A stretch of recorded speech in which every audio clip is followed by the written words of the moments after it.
Halo, selamat pagi Bapak, Ibu, dan Saudara yang dikasihi oleh Tuhan. Kita berjumpa lagi dalam Salam Pagi. Mari sebelum kita membaca dan merenungkan firman Tuhan, kita berdoa. Tuhan Allah yang mengasihi kami, terima kasih untuk hari yang baru, untuk kekuatan yang Tuhan berikan.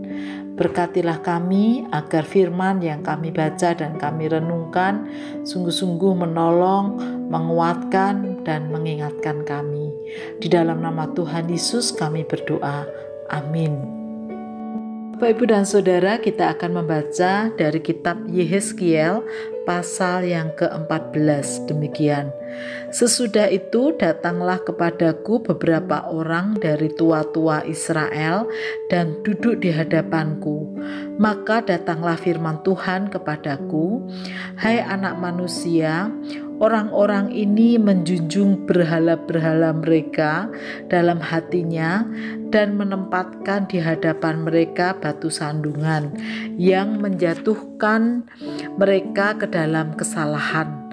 Apakah aku mau mereka meminta petunjuk daripadaku? Oleh sebab itu berbicaralah kepada mereka dan katakan, beginilah firman Tuhan Allah, setiap orang dari kaum Israel yang menjunjung berhala-berhalanya dalam hatinya dan menempatkannya di hadapannya batu sandungan yang menjatuhkannya ke dalam kesalahan, lalu datang menemui nabi, aku Tuhan sendiri akan menjawab dia oleh karena berhala-berhalanya yang banyak itu, supaya aku memikat hati kaum Israel yang seluruhnya sudah menyimpang daripadaku dengan mengikuti segala berhala-berhala mereka. Oleh karena itu katakanlah kepada kaum Israel, beginilah firman Tuhan Allah, bertobatlah dan berpalinglah dari berhala-berhalamu dan palingkanlah mukamu dari segala perbuatan-perbuatan yang keji. Karena setiap orang baik dari kaum Israel maupun dari orang-orang asing yang tinggal di tengah-tengah Israel yang menyimpang daripadaku dan menjunjung berhala-berhalanya dalam hatinya dan menempatkannya di hadapannya batu sandungan yang menjatuhkannya ke dalam kesalahan, lalu datang menemui nabi untuk meminta petunjuk daripadaku baginya, aku Tuhan sendiri akan menjawab dia. Aku sendiri akan menentang orang itu dan aku akan membuat dia menjadi lambang dan kiasan dan melenyapkan dia dari tengah-tengah umatku, dan kamu akan mengetahui bahwa akulah Tuhan.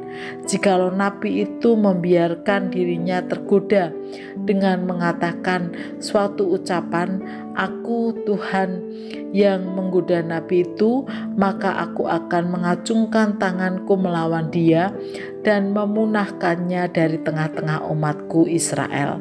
Mereka akan menanggung kesalahannya sendiri, baik yang meminta petunjuk maupun nabi, supaya kaum Israel jangan lagi sesat daripadaku dan jangan lagi menajiskan dirinya dengan segala pelanggaran mereka. Dengan demikian mereka akan menjadi umatku dan aku akan menjadi Allah mereka. Demikianlah firman Tuhan Allah. Kemudian datanglah firman Tuhan kepadaku, hai anak manusia, kalau sesuatu negeri berdosa kepadaku dengan berubah setia dan aku mengacungkan tanganku melawannya dengan memusnahkan persediaan makanannya dan mendatangkan kelaparan atasnya dan melenyapkan dari negeri itu manusia dan binatang, biarpun di tengahnya berada ketiga orang ini, yaitu Nuh, Daniel, dan Ayub, mereka akan menyelamatkan hanya nyawanya sendiri karena kebenaran mereka. Demikianlah firman Tuhan Allah. Atau jikalau aku membuat binatang buas berkeliaran di negeri itu yang memunahkan penduduknya, sehingga negeri itu menjadi sunyi sepi dan tidak seorang pun berani melintasi karena binatang buas itu. Dan biarpun di tengah-tengahnya berada ketiga orang tadi, demi aku yang hidup, demikianlah firman Tuhan Allah, mereka tidak akan menyelamatkan baik anak-anak lelaki maupun anak-anak perempuan. Hanya mereka sendiri akan diselamatkan. Tetapi negeri ini akan menjadi sunyi sepi. Atau jikalau aku membawa pedang atas negeri itu dan aku berdiam, berfirman, hai pedang, jelajahilah negeri itu, dan aku akan melenyapkan dari negeri itu manusia dan binatang. Dan biarpun di tengah-tengahnya berada ketiga orang tadi, demi aku yang hidup, demikianlah firman Tuhan Allah, mereka tidak akan menyelamatkan baik anak laki-laki maupun anak perempuan, tetapi hanya mereka sendiri akan diselamatkan. Atau jikalau aku mendatangkan sampar atas negeri itu dan aku mencurahkan amarahku atasnya sehingga darah mengalir dengan melenyapkan dari negeri itu manusia dan binatang, dan biarpun Nuh, Daniel dan Ayub berada di tengah-tengahnya, demi aku yang hidup, demikianlah firman Tuhan Allah, mereka tidak akan menyelamatkan baik anak laki-laki maupun anak perempuan, melainkan mereka akan menyelamatkan hanya nyawanya sendiri karena kebenaran mereka. Ya, beginilah firman Tuhan Allah.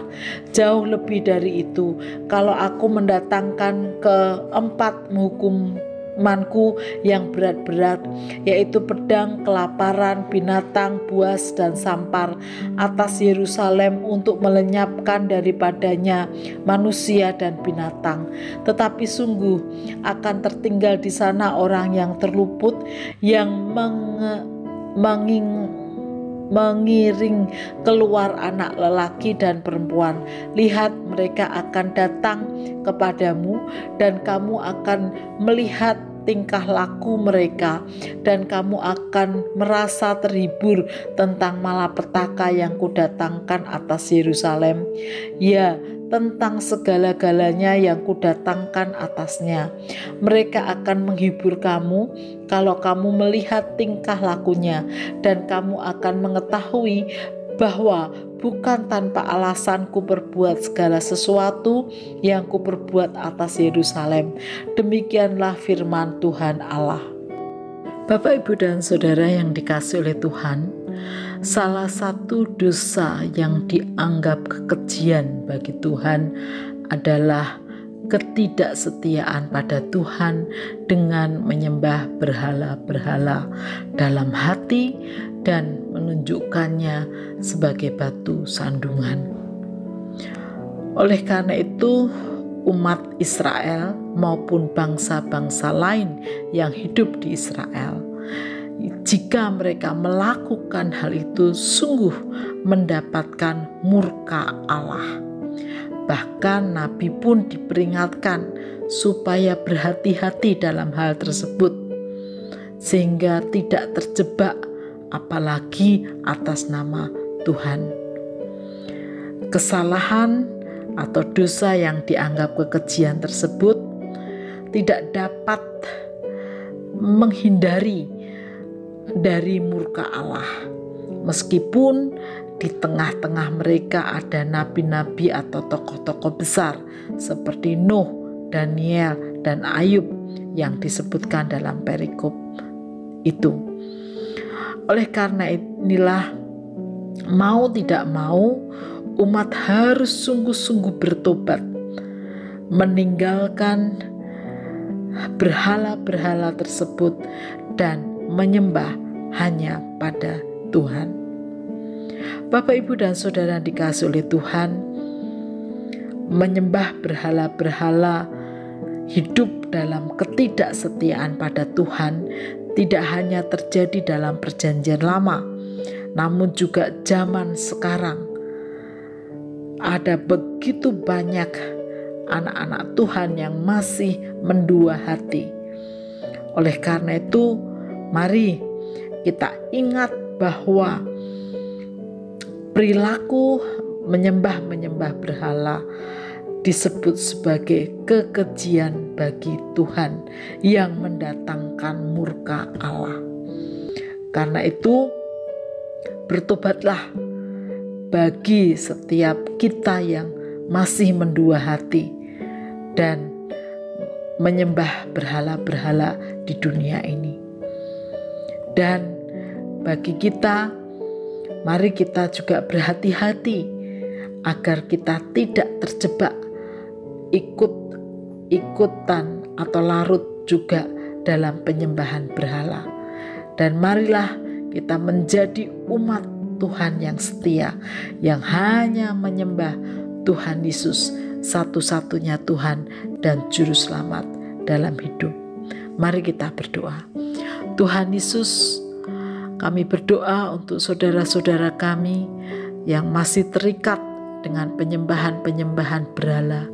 Mari Tuhan, Engkau jamah hati mereka supaya mereka mau bertobat dan melepaskan itu semua dan hanya hidup setia kepada Tuhan Yesus. Jagai dan lindungi kami, jauhkan kami dari hal-hal yang atau tindakan-tindakan yang menyimpang dari kehendak-Mu. Bantu kami Tuhan dalam sepanjang kehidupan kami. Di dalam nama Tuhan Yesus kami berdoa. Amin.